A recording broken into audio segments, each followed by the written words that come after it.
programa Sua Voz, Sua Vez, Seu Voto, da Rede Todo Dia, entrevista novamente a candidata a deputada federal pelo PDT, Maria Giovana Fortunato. Tudo bem, Maria Giovana? Tudo bem, Medina, como é que tá? Um prazer estar aqui de novo com vocês. Vamos falar sobre educação pública. Quais são as suas ideias e propostas para a educação? Olha, a educação, sem dúvida, é a chave transformadora de um país. Eu entendo que nós precisamos, neste momento, focar em dois temas importantes. Um é o mutirão de alfabetização. Então, o que aconteceu na pandemia é que nossas crianças tiveram muita dificuldade de ter acesso a uma educação de qualidade por conta do online, né, de uma mudança muito abrupta, e nós estamos aí com um número muito relevante de crianças não alfabetizadas.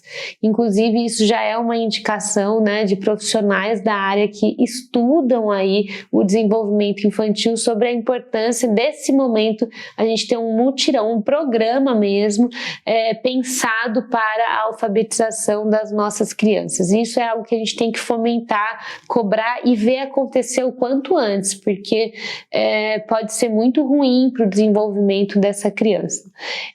A educação também precisa, que é uma bandeira que eu levanto muito, debater que tipo de educação a gente quer. Então é muito fácil dizer que educação é necessária, educação transforma uma sociedade, mas vejam que a educação pode transformar uma sociedade para onde ela bem entender, inclusive para uma sociedade pior. Então, que educação é essa que a gente tem levado para as nossas crianças, adolescentes e jovens adultos? É uma educação que preza pelo desenvolvimento humano dessa pessoa, o desenvolvimento enquanto cidadão, ou a gente está ali replicando um modelo de educação ultrapassado, e essa é a minha opinião. Nós replicamos um modelo de educação ultrapassado, onde as nossas crianças e adolescentes passam a decorar matérias, a decorar conceitos para passar num exame, né, para poder seguir em frente, e ao invés de estar se desenvolvendo enquanto humanos, com princípios, valores, ao invés de estar aprendendo sobre cidadania, sobre como viver nesse país, sobre como cuidar das suas contas, né? Ter aula de finanças, aulas que realmente possam ser funcionais para a vida humana. Então, eu acredito que é um meio termo entre essas duas educações, é um caminho que a gente tem que chegar. E a gente tem que trazer esse debate que ele fica escondido, ele muitas vezes nem existe. Então existe muita bandeira de educação, mas a gente tem que falar sobre que educação é essa, porque senão daqui a pouco estão propondo uma educação que não tem nada a ver, uma educação que é ultrapassada, e a educação pela educação não vale para nós. Então esse é um tema que eu quero levar como deputada federal, né, debater qual educação é essa que a gente almeja, que pacto é esse que a gente vai buscar, né, para o desenvolvimento das nossas crianças e adolescentes. E, por fim, falar sobre a valorização, né, dos nossos professores. Tem sido muito difícil, principalmente para os servidores públicos, essa desvalorização sistemática que eles sofrem, né, essa desvalorização em todos os sentidos. Salário, que é óbvio, mas não só o salário. Falta de formação contínua, falta de um projeto agregador, né? Falta muitas vezes de materiais básicos para eles trabalharem dentro da sala de aula. São situações humilhantes. Você conversa com um professor hoje, aqui na rede municipal de Americana, e não é diferente aqui na nossa região. Eles fazem vaquinhas para comprar, inclusive, itens de limpeza para manter a escola adequada.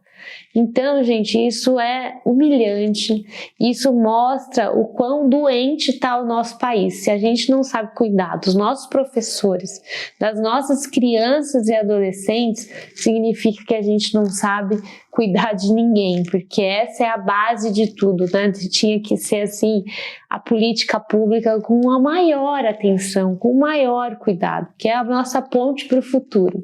E isso não vem sendo feito no país.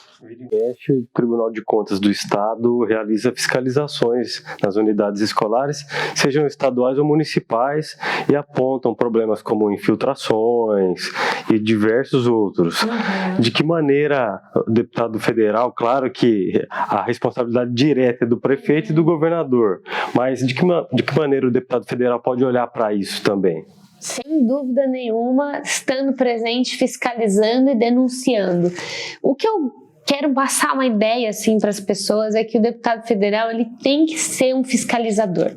Se ele atuar como um fiscalizador e cobrar melhorias, as coisas vão andar muito mais do que se ele estiver ali a serviço simplesmente ou fazendo troca de votos e favores com os prefeitos. Então não é abrir uma guerra contra os prefeitos, de forma alguma, mas é ser um deputado da nossa região.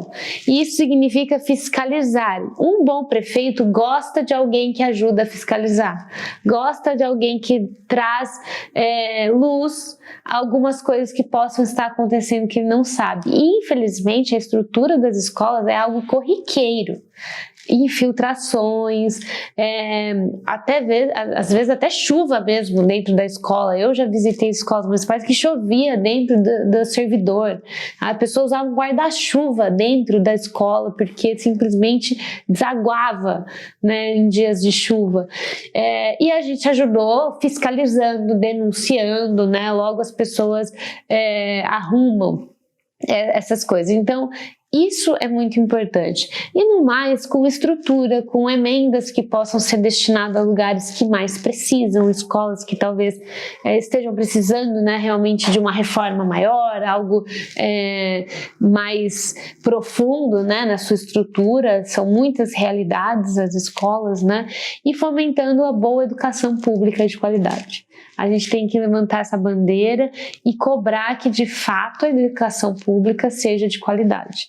Inclusive, isso passa por cobrar a formação contínua dos nossos professores e professoras. Né? Então, você tem uma visão de um deputado, uma deputada para além da pauta da sessão. Sem dúvida, a minha grande visão de atuação política é para além da pauta. Esse é o meu perfil, né? Acho que são perfis de deputado. O meu perfil, além de deixar claro, transparente as minhas opiniões e que tipo de decisões eu tomo nas pautas, nas votações que venham a acontecer no Congresso Nacional, é de uma atuação muito direta no território. Por isso que eu tenho me proposto a ser a candidata da região de Campinas, porque o jeito que eu gosto de trabalhar é realmente solucionando os problemas do dia a dia.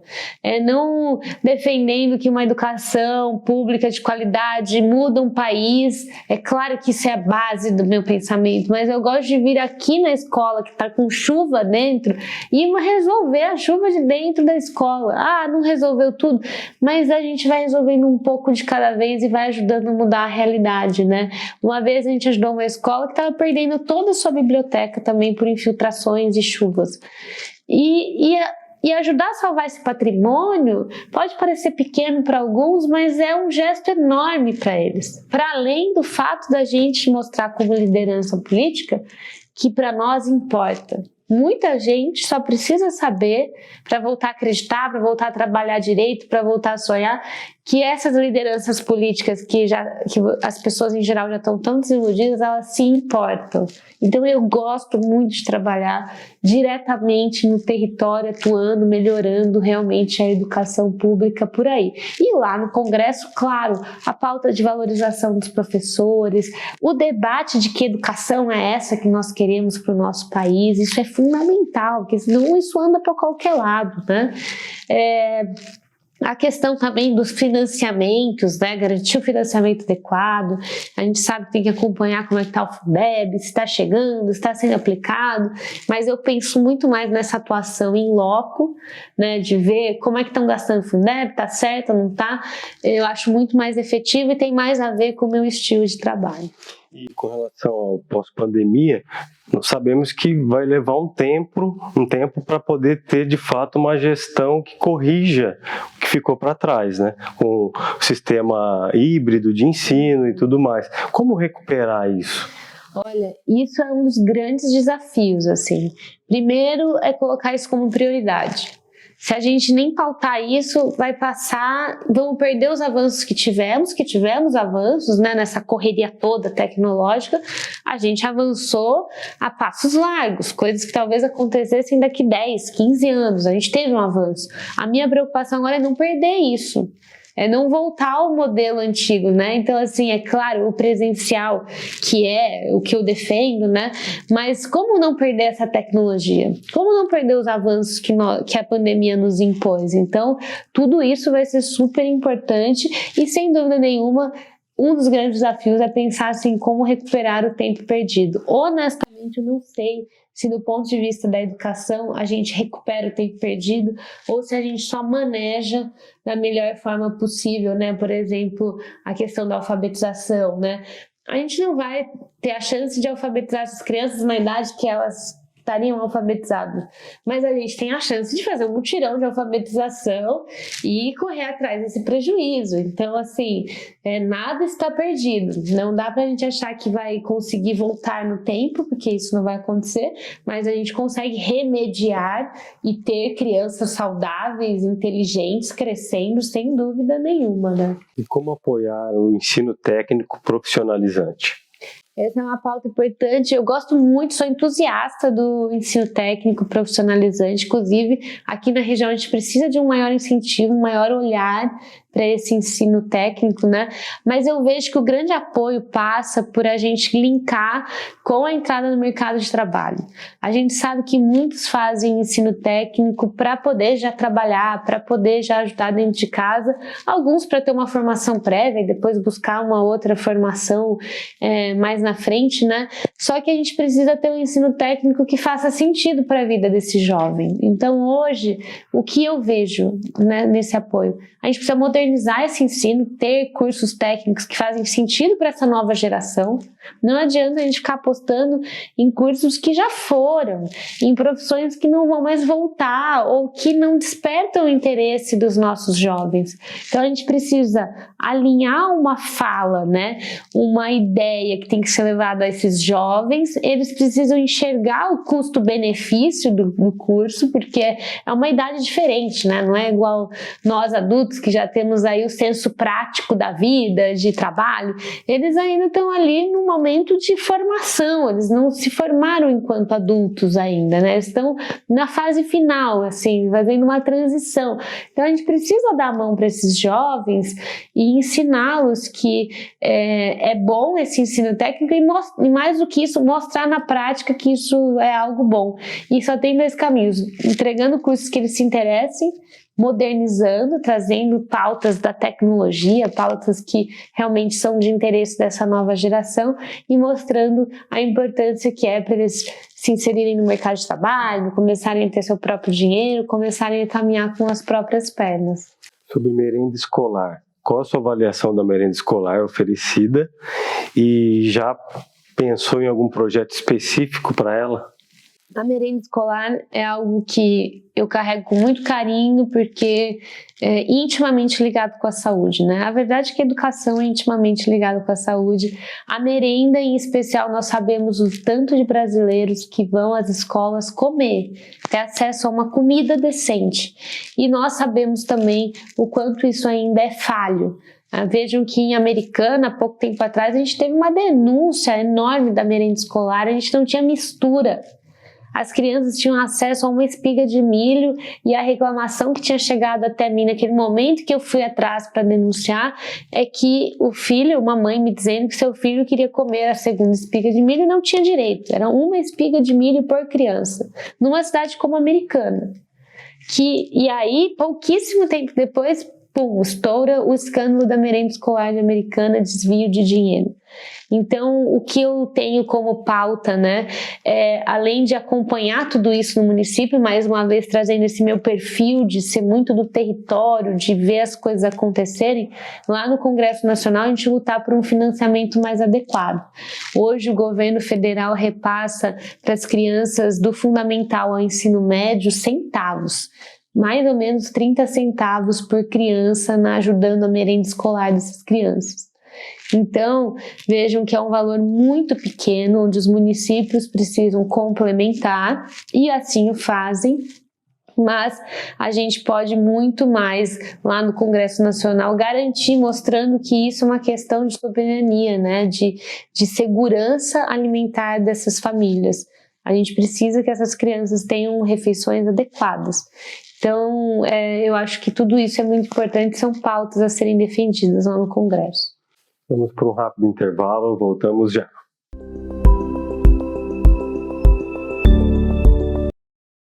Voltamos a falar com a candidata a deputada federal pelo PDT, Maria Giovana.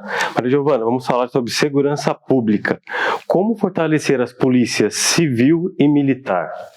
Bom, não tem outra saída que não seja investindo na segurança. Então, a gente tem um déficit muito grande em ambas as polícias, mas eu queria chamar a atenção para o déficit da Polícia Civil. São 14 mil policiais civis faltando, né, no nosso estado de São Paulo, e só na nossa região 1.000. E lembrar as pessoas, né, o que faz o policial civil? Ele faz muito da parte de inteligência, que é importante para a gente desarticular quadrilhas, desarticular o crime organizado, investigar os crimes. A gente no país hoje, de cada 10 pessoas assassinadas, a gente só descobre quem assassinou 3. Então, 7 pessoas estão impunes a cada 10 assassinatos no nosso país. Isso é um número muito absurdo. Então, isso faz com que a gente repense toda a questão da segurança, né? Quem são essas pessoas que a gente está prendendo tanto? Quem hoje compõe esse sistema carcerário, né? E então é muito importante a gente refletir sobre isso, e parte da gente não encontrar, por exemplo, quem são esses criminosos que assassinam pessoas, é porque a gente tem um déficit muito grande na estrutura da Polícia Civil, que é quem é organizada, destinada a pensar e solucionar esses tipos de casos, né? E claro, a polícia, de forma geral, né, a polícia militar também precisa de mais investimentos. Quero chamar a atenção para a área da saúde mental dos policiais. Eu tenho falado muito sobre a importância da gente cuidar dos nossos policiais. Um dos maiores índices de suicídio entre os servidores públicos estão nessa área, e muita gente sabe por conta da cultura aí da corporação, e a gente precisa aprender a cuidar desses policiais, aprender a fazer formação contínua para que a gente sempre caminhe no sentido de melhorar o atendimento à população. A ideia é que a segurança pública esteja a serviço das pessoas, e não que ela não seja resolutiva, como é a falta de policiais civis, né? E muito menos que ela seja violenta ou truculenta com a população, né? Com relação às câmeras de segurança, as chamadas muralhas digitais, de que maneira uma deputada federal da região pode incentivar a disseminar, né, essas câmeras, ampliar o número? Olha, a tecnologia é chave na segurança pública, então, até somando a minha última fala, junto, né, com esse combater o déficit de policiais e valorizá-los e cuidar deles, a gente precisa pensar na tecnologia como uma forte aliada da segurança pública, né? Como que a gente faz isso na região? Realmente fomentando mesmo, conversando, cobrando. Aqui na nossa micro-região a gente já tem alguns bons exemplos de melhorias, mas é uma questão de levar mesmo. A nossa região, vou te dizer que ela é privilegiada em termos de segurança pública a nível de país. Nós temos ótimas guardas municipais, muito capazes também, importante trazer os guardas, né?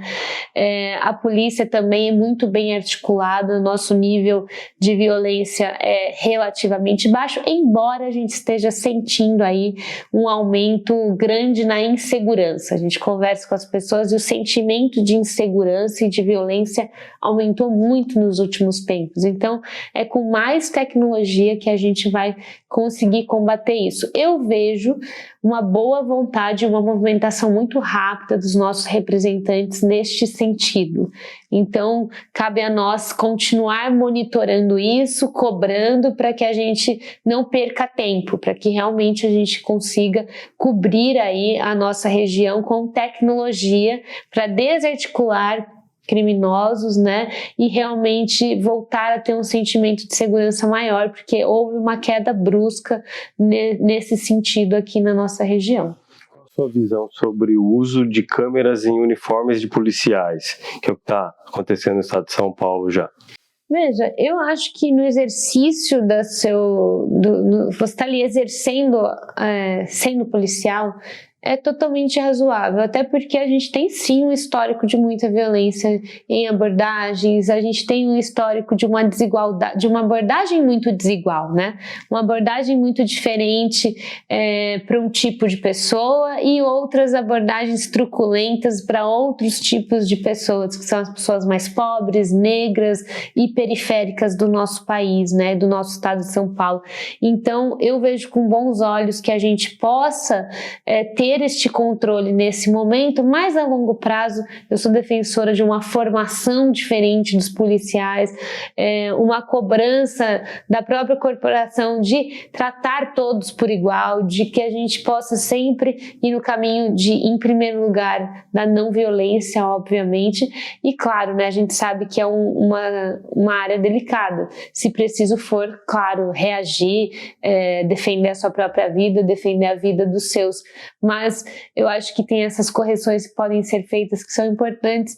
Eu acho que neste momento é importante que a gente tenha essa fiscalização a mais, esse respaldo a mais para a população. Candidata, e como ser mais efetivo no combate à violência contra a mulher? Olha, educação é a base da base desse problema, né? Então, combater a violência contra a mulher passa por essa base crucial que é a educação, a gente realmente mudar os paradigmas, os valores, ensinar as nossas crianças sobre os nossos direitos, né? Desde a menina reconhecendo limites e entendendo o que é violência, até o menino sobre uma nova forma de se comportar e de tratar a mulher. Essa é a base de tudo. Em segundo lugar, a gente precisa hoje, para as mulheres que estão em situação de violência, duas mudanças estruturais importantes. A primeira é um acolhimento da parte da segurança pública mais adequado. As reclamações são praticamente 100%.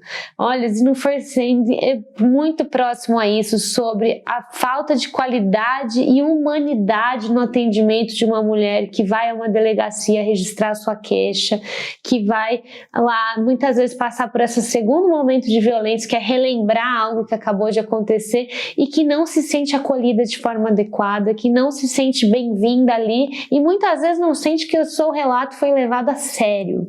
Isso não é brincadeira, não é um caso ou outro. Todos que chegam até mim, que eu acompanho, 100% das mulheres não são satisfeitas com os atendimentos que são dados nas delegacias de forma geral. Isso é grave e tem que ser falado para a gente poder melhorar. E na outra ponta, é realmente ter o Estado ajudando a mulher a sair do ciclo de violência, porque vejam, a mulher toma coragem de denunciar, passa por essa, muitas vezes, segunda violência, de ir à delegacia fazer a denúncia e fica sem respaldo nenhum. Ela volta para casa, muitas vezes com medo, porque se o marido, né, que muitas vezes o agressor é o próprio marido, dentro de casa, né, falando da violência doméstica, souber, ele mata ela, ou ele vai fazer algo pior com ela. Então a gente precisa ter um Estado que tenha um acolhimento integral a essa mulher. Se ela precisar, ela tem um lugar para ir.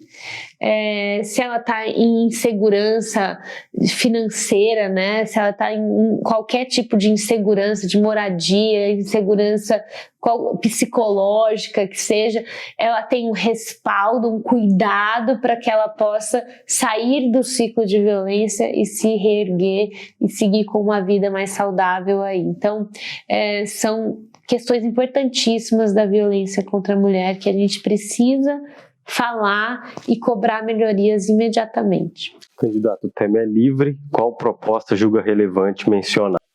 Olha, eu queria dividir com vocês uma proposta nossa que é um dos temas estruturais que a gente traz na nossa proposta de campanha, que é o teto de mandatos. Nós observamos na história do país que o legislativo, por não ter um teto de mandato, ou seja, esses deputados podem ficar se reelegendo a vida toda, mandatos consecutivos, tem gente que está lá há 40 anos. E isso é danoso para o país. Recentemente a gente viu matérias que mostram que os maiores casos de corrupção que a gente tem, os nomes dessas pessoas são pessoas de muitos mandatos consecutivos. São pessoas que estão há 30 anos no Congresso, 40 anos no Congresso, são as que o nome sai nos grandes escândalos de corrupção que a gente tem. E isso não é por acaso, porque esse tempo não é saudável. Não é saudável para uma democracia representativa como a nossa que a gente tenha pessoas que se elejam por tantos e tantos anos seguidos. Então eu defendo uma mudança estrutural no sistema político brasileiro, que é o teto do mandato. Então o parlamentar deverá seguir a mesma regra de um prefeito, um governador, um presidente da República. Você se elege, tem o direito a se conduzir a uma reeleição e depois você precisa deixar o cargo e disputar outros cargos ou sair, enfim, ficar fora por um tempo para depois voltar. Dessa forma a gente não aparelha a máquina do legislativo, porque é isso que se torna, o legislativo se torna uma máquina de reeleição e que fica ali com o dinheiro público se reelegendo, fazendo com que esses deputados passem a vida por ali. Assim como eu defendo um debate profundo sobre um teto de mandato para os juízes do Supremo Tribunal Federal. Eu não acho que nenhum cargo nesse país possa ser praticamente vitalício, né? Nenhum cargo. Nós precisamos falar sobre esses tetos para que a gente tenha maior rotatividade, mais representatividade e rompa com o ciclo de corrupção que está intimamente ligado com essa questão estrutural. Esse é um dos meus grandes projetos estruturais que eu defendo e vou defender lá no Congresso Nacional. Candidata, faça suas considerações finais, deixando um recado para o eleitor. Muito bem, eu gostaria de agradecer a oportunidade de estar aqui com vocês falando dos diversos temas da nossa campanha. Quero que vocês possam nos acompanhar nas redes sociais. É Maria Giovana Fortunato, vocês nos encontram no Instagram, no Facebook, no Twitter, em todas as redes, para que a gente possa construir juntos essa caminhada. É uma honra ser uma mulher candidata a deputada federal da nossa região de Campinas, me empolga muito, me traz um senso de responsabilidade muito grande, essa oportunidade de caminhar com grandes chances, né, com uma candidatura tão competitiva aqui na nossa região. Acompanhem o nosso projeto, nos cobrem, né, e mais do que isso, venham construir com a gente essa nova história aqui para a nossa região, para a gente viver melhor, que esse é o nosso lema. Ouvimos hoje as propostas da candidata a deputada federal pelo PDT, Maria Giovana Fortunato. Muito obrigado pela presença. É o Todo Dia nas eleições 2022.